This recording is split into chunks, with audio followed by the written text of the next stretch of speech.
Pag may ganito kayong asawa, wag na kayong magtaka kung saan napupunta ha.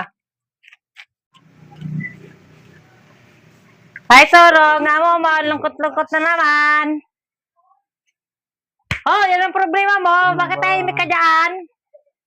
Ha? Nilikit mo? Wala na tayong panggastos. Ilang araw na hindi nakakabiyahe. Ang pera ko dyan. Siguro sapat na lang sa bukas. Baon. Bukas wala. Sa susunod na bukas wala nang panggastos. Saka hindi pa ako makakabiyahe nito. Ilang araw, maga pa yung tuhod ko. Ewan ko ba kung bakit ba mayroon ako nito. Hindi naman ako masamang tao.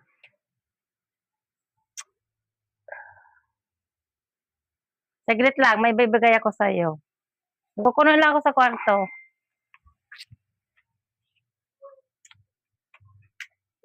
Ayun. Ay, ako na naman.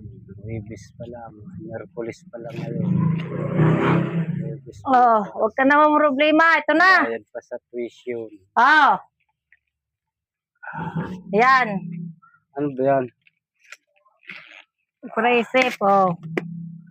Lahat ng kinupit ko sa'yo, laging ko lang, pero mo sa wallet, andyan na punta. Kita ko sa pagtitinda. Yan din. Yan ang Ang naipon dami, ko. Ito yung, kaya pala laging kulang yung pera ko sa wallet pagising ko. Oh. Dito mo nilalagay. Ayun naman, nandiyan sa test, nandiyan.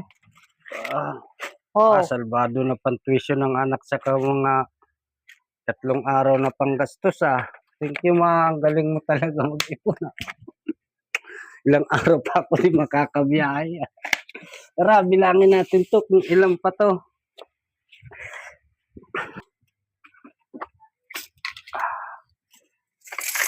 Ayan mo.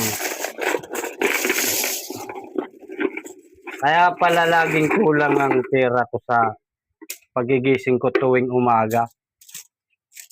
Dito mo nilalagay. Di ko alam to Ano to, pang tuition talaga to? May talaga sa oras ng kagipitan, kailangan mayroon kang makukuha. Kailangan kasi nagtatabi, hindi laging ubos-ubos. Ayan ilang araw pa tayo hindi makakabiyahe, maga pa ang paa.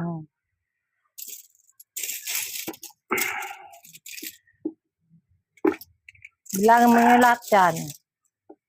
Bilangin natin. Sora! Tingnan mo yung amo mo. Abutin na yung ngiti. Siyempre, salbado na panggastos Makakabayad na tayo sa tuition ng mga bata. Sana sa Martes, makabiyahe na rin ako, gumaling na rin to. Di pa tapos magbilang kanina pa. Saglit na lang to may pambayad na sa tuition. Labot na lang 5 oras sa kabilang. Po namin na yung papel nasa 2,900 tapos yung barya nasa 9,240. Ayan, mayroon na tayong panggastos sa loob ng 3 araw at saka pambayad sa tuition. Yung tuition ng anak ko, bayaran ko muna siguro yung first semester nasa okay. Talaga pag kulang ang pera nyo, pagigising ng umaga, pag may ganito kayong asawa, wag na kayong magtaka kung saan napupunta ha. Let's go!